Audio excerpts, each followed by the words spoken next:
Durante siglos, teólogos y estudiosos han intentado descifrar el código de la profecía más misteriosa de Daniel, la de los 2300 días. Pero, ¿y si su verdadero significado no estuviera solo en el pasado histórico de Israel, sino en un futuro que se cumple ahora, ante nuestros ojos, con la aparición de un ser espiritual que nadie esperaba? El libro de Daniel es uno de los registros más enigmáticos de la Biblia.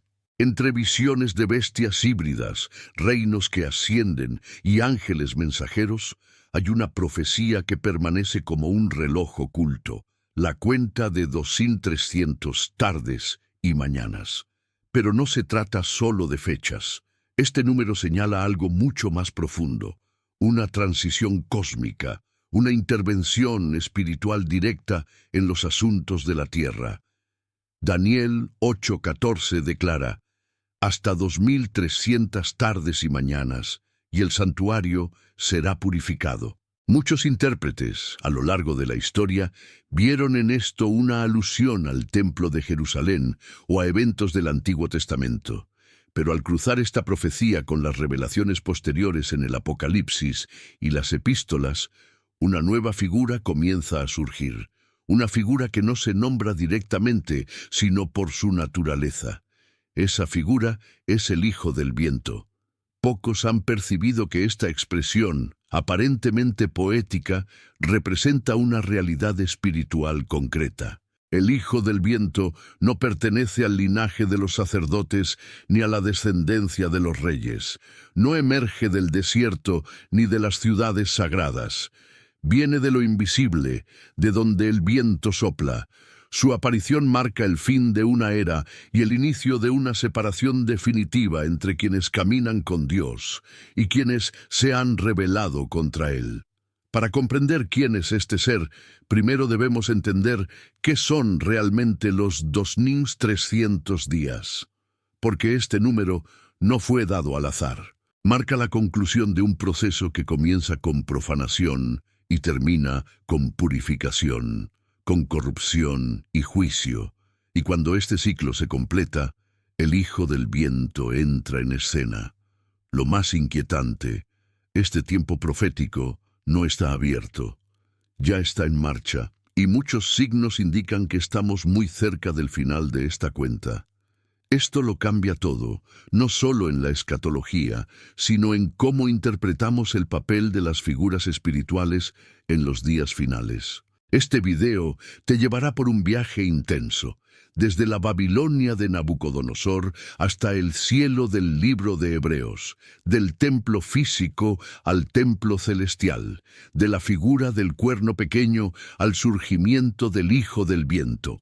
Conectaremos piezas olvidadas, textos ignorados y revelaciones enterradas por siglos de tradición. No encontrarás aquí teorías vacías ni especulaciones apocalípticas. Hallarás fundamentos bíblicos, cruces de fuentes históricas y una narrativa coherente que te invita a ver las profecías con otros ojos, con ojos abiertos a lo que ya comenzó a suceder. Si quieres descubrir qué sucede realmente cuando los 2300 días llegan a su fin, y por qué la aparición del Hijo del Viento cambia el curso del juicio final, quédate hasta el final.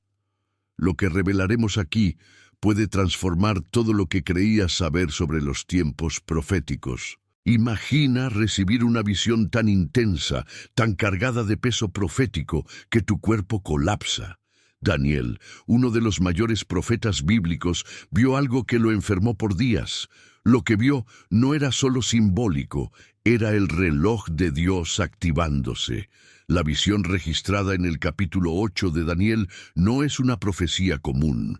Fue dada al profeta en el tercer año del reinado de Belsasar, cuando Babilonia aún dominaba el mundo.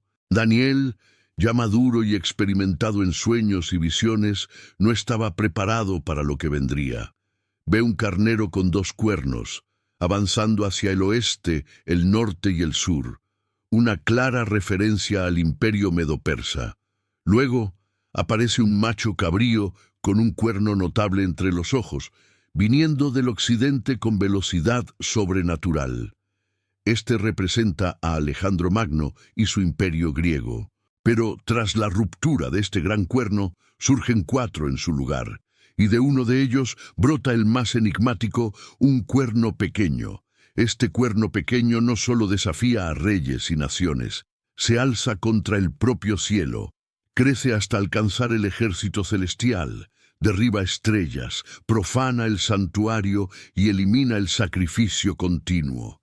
Y lo más inquietante, prospera, avanza, triunfa por un tiempo. Es en este punto de la visión que un ser celestial pregunta, ¿hasta cuándo durará la visión del sacrificio continuo y de la transgresión desoladora? La respuesta llega con precisión divina, hasta 2300 tardes y mañanas. Luego, el santuario será purificado. Esta cuenta es el corazón de la visión. No es una cifra vaga ni un enigma decorativo. Es el marcador profético más exacto de la Biblia. Delimita el tiempo de la corrupción y señala el momento de la restauración. Pero, ¿qué representa exactamente el santuario? ¿Y quién purifica este lugar sagrado tras este largo ciclo? Daniel, al escuchar y ver todo esto, colapsa. El texto dice que enfermó y quedó debilitado por días. No era solo por la complejidad simbólica. Era porque comprendió el peso de lo que había presenciado, vio el futuro espiritual del mundo y entendió que el mal tendría una larga temporada de aparente triunfo. El cuerno pequeño no es solo una figura histórica, es una manifestación continua del sistema que se opone a la verdad, que corrompe el culto, que mezcla lo profano con lo sagrado. Se manifiesta en diferentes formas a lo largo de la historia, en reyes, imperios, religiones y estructuras que se levantan contra Dios. Pero lo que Daniel tal vez no entendió, y que hoy podemos ver con claridad, es que al final de esta cuenta surge una nueva figura. No un guerrero humano, no un rey terrenal, sino un ser ligado al viento del espíritu, el Hijo del Viento. Esta figura no fue revelada directamente a Daniel, pero la visión plantó la semilla, y al avanzar por los textos proféticos y las capas de la revelación bíblica, comenzamos a verlo emerger en el horizonte del tiempo profético. Daniel no tuvo todas las respuestas. Termina el capítulo diciendo, «Quedé asombrado por la visión, pero nadie la entendía». Sin embargo, hoy, con el avance de las Escrituras y el discernimiento espiritual, podemos comprender más de lo que Daniel pudo y estamos a punto de ver lo que él no vio. Ahora que entiendes el peso de esta visión y el inicio de la cuenta profética, prepárate. En el próximo capítulo exploraremos una pregunta crítica. ¿Qué santuario será purificado tras los 2300 días? Lo que está en juego es más que un templo, es el trono de Dios y el juicio final. Por siglos, los teólogos señalaron a Jerusalén como el centro de la purificación profética. Pero, ¿y si el santuario de la profecía de los 2300 días no está en la tierra, sino en el cielo? ¿Y si es allí, en el lugar más inaccesible a la visión humana, donde todo se decide? En el capítulo anterior vimos que la profecía de los 2300 días culmina con la purificación del santuario. Pero una pregunta esencial debe hacerse. ¿Qué santuario es este? ¿Será el templo de Jerusalén destruido y reconstruido tantas veces en la historia? ¿O la Biblia nos señala algo infinitamente más elevado, más santo, más eterno? Para responder, debemos dejar el Antiguo Testamento y abrir las páginas del Nuevo, especialmente la Epístola a los Hebreos. Allí, el autor afirma con claridad sorprendente que Cristo, tras su ascensión, no entró en un tabernáculo hecho por manos humanas, sino en el propio cielo, para presentarse por nosotros ante Dios. Hebreos 8:2 declara que Jesús es ministro del santuario y del verdadero tabernáculo que el Señor estableció, no el hombre. Y en el capítulo 9, el texto refuerza que el templo terrestre era solo una sombra de las realidades celestiales. En otras palabras, el santuario de la profecía de Daniel no se refiere a construcciones físicas, sino al santuario celestial, el centro del gobierno de Dios en el universo. Esta revelación lo cambia todo. Nos lleva a comprender que la cuenta de los 2300 días termina no con la limpieza de un lugar físico en la tierra, sino con un movimiento espiritual en los cielos. Un evento que toca directamente el trono de Dios e inicia una nueva fase del plan de salvación, el juicio celestial. En el Antiguo Testamento, el santuario terrestre pasaba por un proceso anual de purificación, el Yom Kippur, el día de la expiación. Era cuando los pecados transferidos al santuario durante el año eran simbólicamente eliminados. Pero todo eso era solo una representación. El verdadero día de la purificación ocurriría en el cielo, al final de los 2300 días proféticos, marcando el inicio del juicio investigativo, donde los registros de la humanidad serían abiertos ante el trono celestial. Es en este momento exacto que la figura misteriosa comienza a surgir, el Hijo del Viento. Su presencia no puede ignorarse. Aparece no como sacerdote, sino como aquel que sopla donde quiere, como el propio Espíritu de Dios. No representa el ritual, representa el movimiento, el actuar invisible, la señal de que el cielo se mueve en respuesta a la tierra. Esta manifestación espiritual coincide con el momento en que el santuario comienza a ser purificado. La verdad, distorsionada por el cuerno pequeño, empieza a restaurarse. Lo sagrado, profanado por siglos, se reergue, y el juicio, esperado desde tiempos antiguos, finalmente comienza. Por eso, esta purificación no puede reducirse a muros o altares. Ocurre en el centro de la realidad espiritual, y su impacto desciende como una avalancha sobre el mundo visible. Cuando el santuario celestial entra en movimiento, el tiempo de la gracia entra en transición. Lo que parecía invisible se torna inescapable. El Hijo del Viento no purifica con agua ni con fuego. Él anuncia, Él sopla, Él trae el eco de la decisión divina. Y donde su viento pasa, nada permanece igual. Ahora que sabemos dónde ocurre la purificación, en el santuario del cielo, debemos volver a la tierra para comprender cuándo comenzó esta purificación.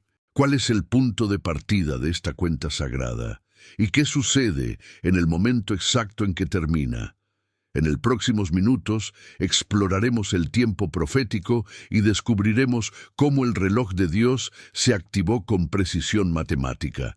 Y más, ¿qué ocurre cuando este reloj llega a su fin? Prepárate para ver la mano invisible de Dios actuando con exactitud histórica. Si Dios estableció 2300 días proféticos, significa que tiene un reloj, y no es un reloj humano.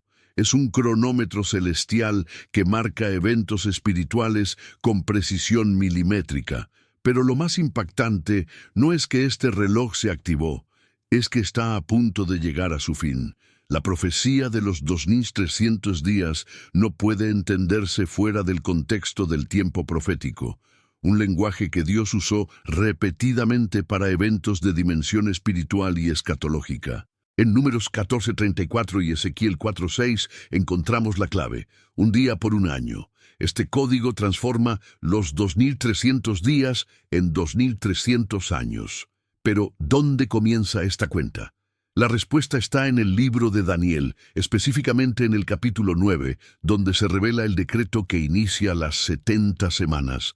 Un bloque de 490 años contenido dentro de los 2300 años. Este decreto fue emitido por Artajerjes, rey de Persia, en el año 457 a.C., permitiendo la restauración y reconstrucción de Jerusalén.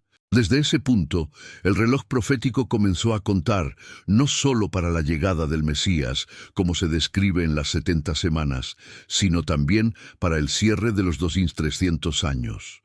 Lo más sorprendente es que este tiempo se extiende hasta el siglo XIX, culminando alrededor de 1844. Para muchos, este número no significa nada, pero para quienes entienden el tiempo de Dios, 1844 marca el inicio del juicio celestial, el comienzo de la purificación del santuario en los cielos, como vimos en el capítulo anterior. Y es exactamente en este punto que el cielo comienza a moverse. El juicio no es un acto de destrucción, es un proceso de separación, de revelación, de exposición.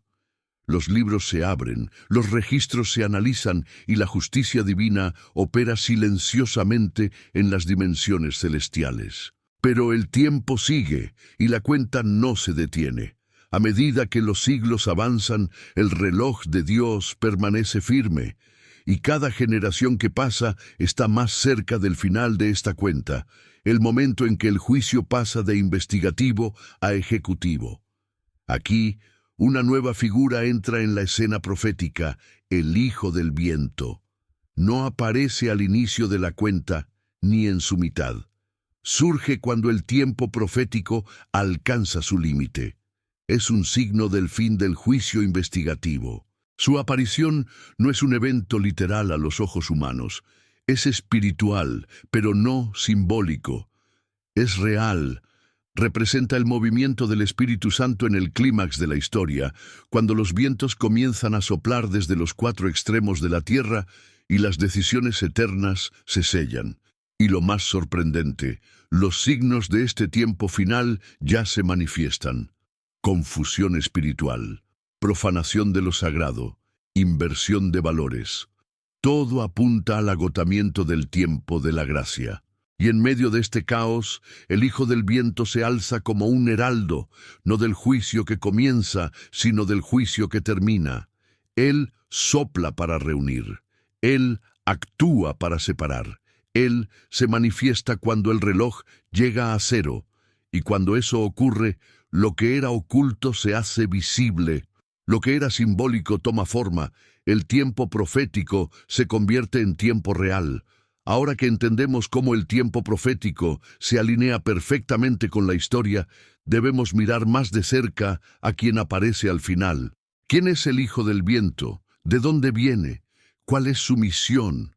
En el próximo capítulo revelaremos la identidad y la naturaleza del Hijo del Viento, esa figura casi invisible en las Escrituras, pero absolutamente central para los últimos eventos proféticos. Prepárate.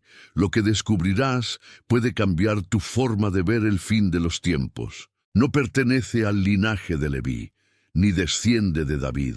No es identificado como ángel ni como hombre. Sopla. Aparece al final, cuando el tiempo se agota, y su nombre no se revela en genealogías, solo en su función. Hijo del Viento. Para entender quién es el Hijo del Viento, debemos sumergirnos en las Escrituras con ojos atentos al simbolismo del Espíritu. Desde el principio, el viento ha sido una manifestación de la presencia invisible de Dios. En Génesis, el Espíritu se movía sobre las aguas como un viento poderoso. En Ezequiel 37, es el soplo del viento que devuelve vida a los huesos secos. En el Nuevo Testamento, en Juan 3:8, Jesús afirma: «El viento sopla donde quiere. Así es todo aquel que nace del Espíritu». Este viento, este movimiento espiritual impredecible e irresistible, es el trasfondo para el surgimiento de una figura que no sigue los patrones del sacerdocio ni de la realeza. No entra en escena con genealogía, no nace de mujer, no llega por las puertas conocidas de la narrativa bíblica. Es soplado, surge como una manifestación directa del Espíritu de Dios en el fin de los tiempos. Llamarlo Hijo del Viento es reconocer que su origen no es carnal, sino de lo invisible. Es el resultado de un movimiento del cielo, de un decreto no registrado en rollos terrestres, sino en los libros sellados del trono eterno. No es una figura alegórica, es una entidad real, espiritual, enviada con una misión escatológica clara. Señalar el cierre del tiempo de la gracia. Muchos estudiosos ignoran esta figura porque no aparece explícitamente nombrada, pero está presente por su función, por su efecto, por su contexto. En Apocalipsis 7, 4 ángeles retienen los vientos en los 4 extremos de la tierra hasta que los siervos de Dios sean sellados. Es en ese momento que Él se manifiesta. El Hijo del Viento no retiene, libera, sopla, inicia el movimiento que separa lo santo de lo profano. También evoca la función del Espíritu en Pentecostés, anunciar una nueva era. Pero, a diferencia de Pentecostés, que inaugura el tiempo de la salvación, el soplo del Hijo del Viento marca el fin de ese tiempo. No trae lenguas de fuego, sino señales de juicio. No planta iglesias, cierra ciclos. En visiones apócrifas y literaturas proféticas extracanónicas, hay referencias sutiles a seres que surgen con el viento, seres sin forma definida, pero con mensajes definitivos. Son enviados con propósitos específicos en el fin de los tiempos. El Hijo del Viento puede entenderse en esta categoría, no como un personaje literario, sino como un instrumento vivo del Espíritu en el escenario escatológico. Cuando los 2300 años llegan a su fin y el santuario celestial es purificado, el Hijo del Viento surge no como mediador, sino como anunciador. Es la manifestación del último soplo. Su aparición no se acompaña de trompetas visibles ni de terremotos literales. Se siente en el espíritu de los hombres, en la aceleración de los eventos globales, en la atmósfera espiritual que denuncia que algo ha sido liberado del cielo a la tierra.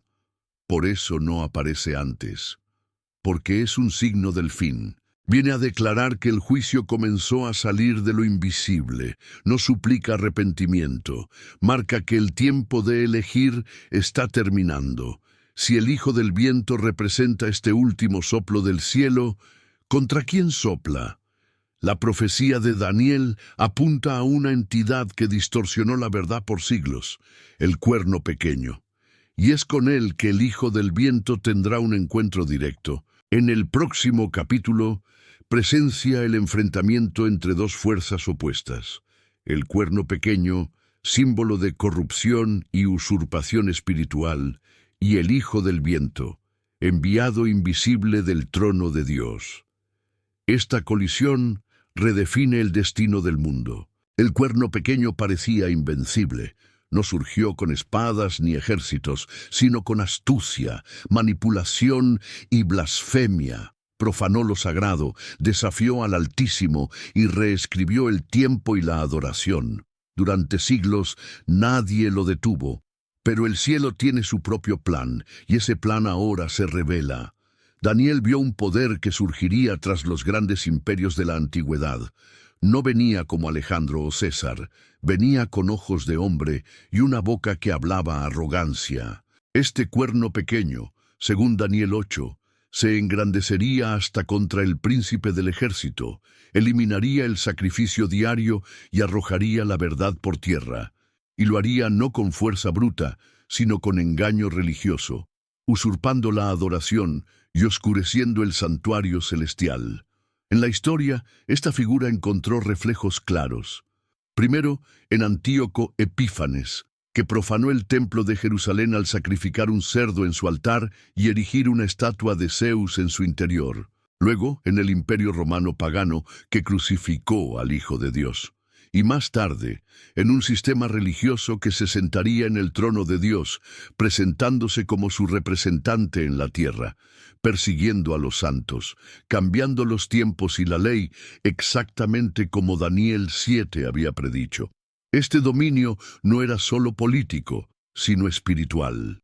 Se extendió sobre el calendario, cambiando el sábado por el domingo, sobre la adoración, sustituyendo la mediación de Cristo por sacerdotes humanos, y sobre la verdad, introduciendo dogmas no bíblicos.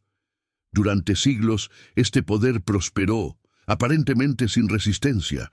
El cielo parecía en silencio. Pero entonces, una pregunta resuena en la profecía. ¿Hasta cuándo durará la visión del sacrificio diario y de la transgresión desoladora? Daniel 8:13. La respuesta llega con precisión matemática, hasta 2300 tardes y mañanas, y el santuario será purificado. Mar 14. Esta purificación no es una reforma en el templo terrenal ya destruido.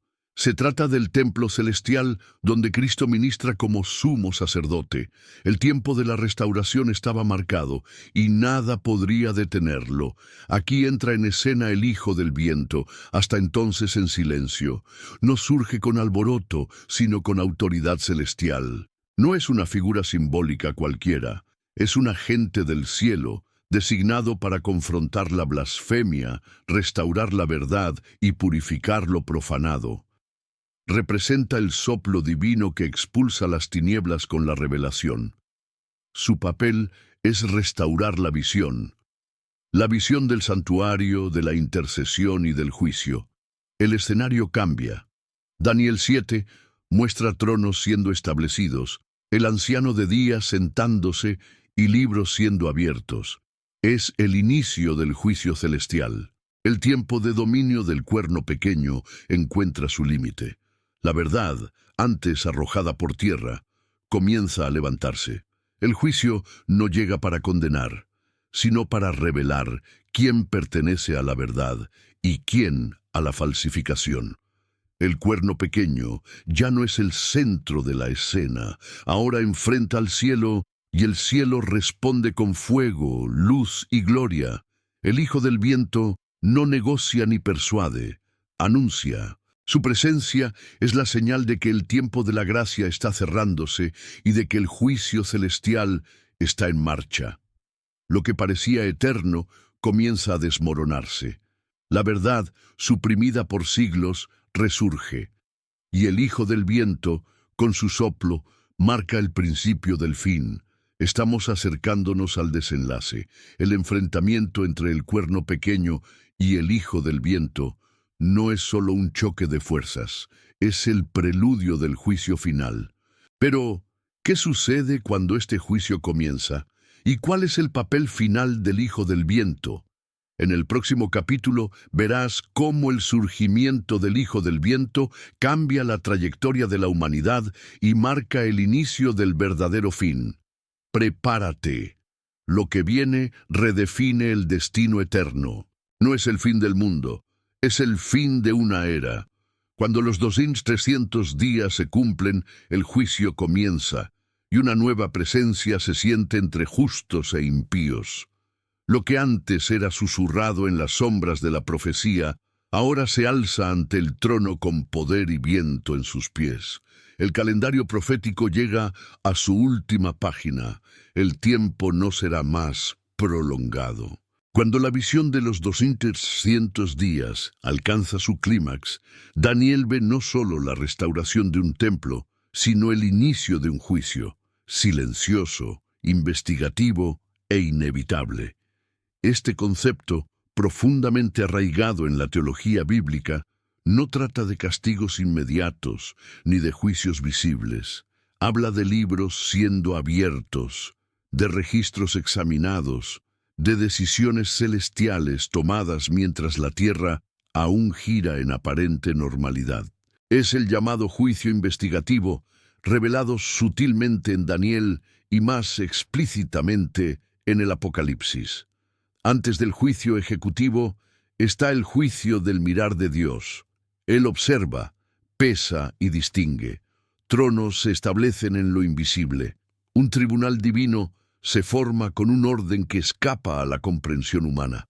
Y entonces, entre los ángeles y los ancianos, surge una figura no reconocida por muchos, pero largamente esperada por pocos. El Hijo del Viento, cuyo nombre resonaba solo en visiones y metáforas, ahora asume un papel claro, intercesor o acusador.